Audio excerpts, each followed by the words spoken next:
Hey guys, welcome to Ditch the File. Thanks for watching this video.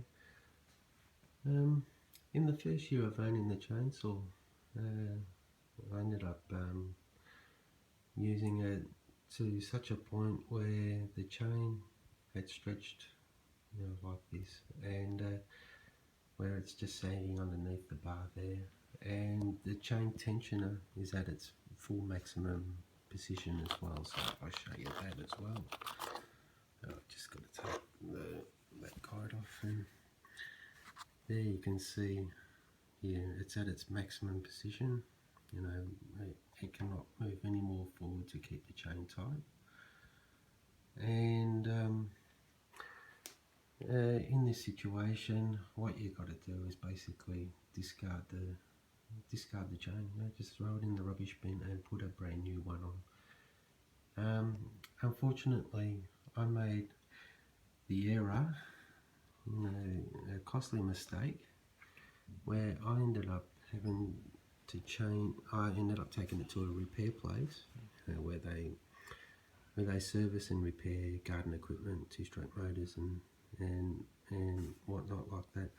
And I ended up having one of these links removed and another one next to it, and they reconnected the chain, so I've got a shortened chain. And I was thinking at the time, I've still got lots of metal on the teeth, and I can get a lot more sharpening out of that. And here on the chain tensioner, I can move it from being in most forward position back down to the somewhere in the middle or just behind there. And so I've still got a lot more usage out of the chain. Well, that's what I was thinking, but unfortunately what will happen is, I wish I'd kept it, this drive link, the sprocket I should say, which drives the chain around the bar, that ended up getting destroyed. Basically what happened was that the drive links that wrap around the sprocket ended up cutting a groove into the teeth of the sprocket there, right down to the base, and it had eventually worn it away so much that it couldn't be used anymore. And I couldn't even put a new chain onto the drive sprocket because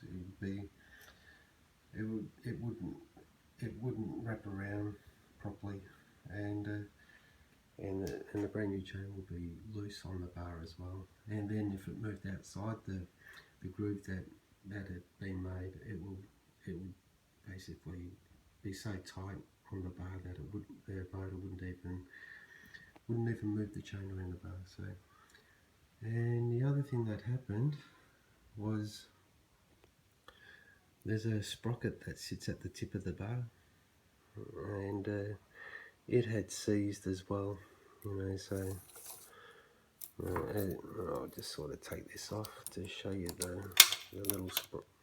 So you can see that little sprocket there. Like the drive links around the chain would not sit perfectly in between those teeth that you see there. Once the chain stretches, it will start hitting it, and it had seized. So I ended up having to replace the bar on this chainsaw, plus the sprocket, and obviously the chain as well. So it ended up being a costly mistake.